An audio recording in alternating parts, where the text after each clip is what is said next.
Hello বন্ধুরা, সবাইকে happy new year. তো আজকে আরেকটা রেসিপি নিয়ে চলে এসেছি। দেখতেই পাচ্ছ ধোঁয়া উঠছে ভাত থেকে। এটা হচ্ছে গরম গরম বাসমতি চালের ভাত।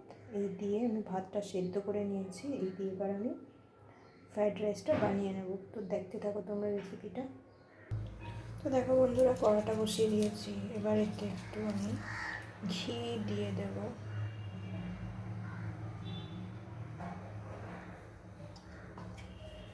ভালো ঘি দিয়ে দিলাম।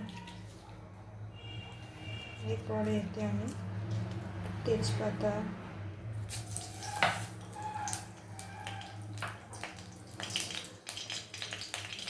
গোটা গরম মশলা, কাজু বাদাম, কিশমিশগুলোকে একটু ভালো করে নেড়ে নেব।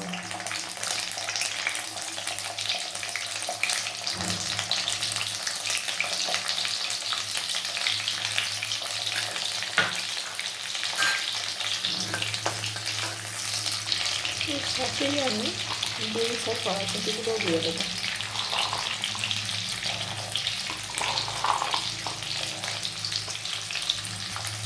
ভালো করে নেড়ে নেবো।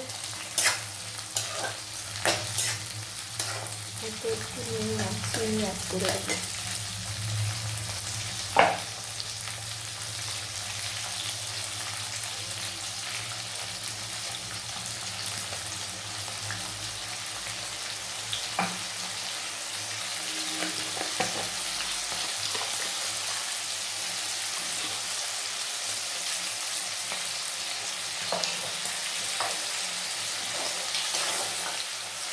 দেখো বন্ধুরা, এবার আমি ভাতটা দিয়ে দেবো।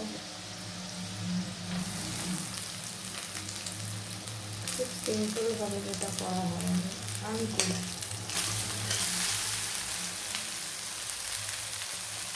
ভাতটা নেড়ে নেবো ভালো করে।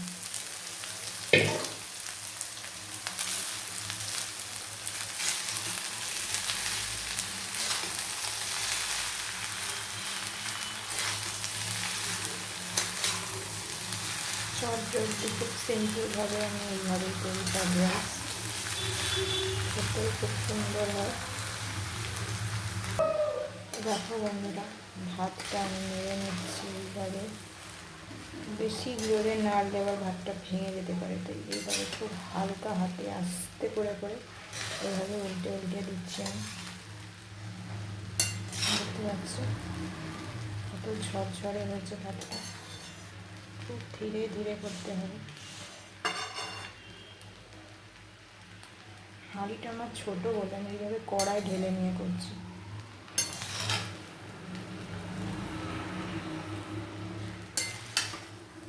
হয়ে গেছে, এবার শুধু নেড়ে নেব, নাবিয়ে নেব। দেখতে পাচ্ছ বন্ধুরা, পুরো সরা সরা দেখো একদম ঝরঝরে হয়েছে ভাতটা। দেখো দপদপে সাদা। এতে বিনস দিয়েছি, কড়াইশুঁটি দিয়েছি, গাজরও দিতে পারতাম, কিন্তু আজকে ইচ্ছা হলে এইভাবেই করবো। সবুজ সবুজ ব্যাপারটা থাকবে। এবার এটা নাবিয়ে নিচ্ছি। তো দেখো বন্ধুরা, নাবিয়ে নিয়েছি হাঁড়িতে ফ্রাইড রাইসটা। আর এইরকম দেখতে হয়েছে। তোমাদের রেসিপিটা কেমন লাগলো, আমার প্রসেসটা কেমন লাগলো? যদি ভালো লাগে তো অবশ্যই একটা লাইক করে, কমেন্ট করে, শেয়ার করে দিও। আর আমার চ্যানেলটাকে সাবস্ক্রাইব করে আমার পাশে থেকো। তোমাদের ভালোবাসা দিয়েছো। আর আবার দেখা হবে আনাদার কোনো একটা ব্লগে। তোমরা সবাই ভালো থেকো, সুস্থ থেকো। হ্যাপি নিউ ইয়ার আবার সবাইকে।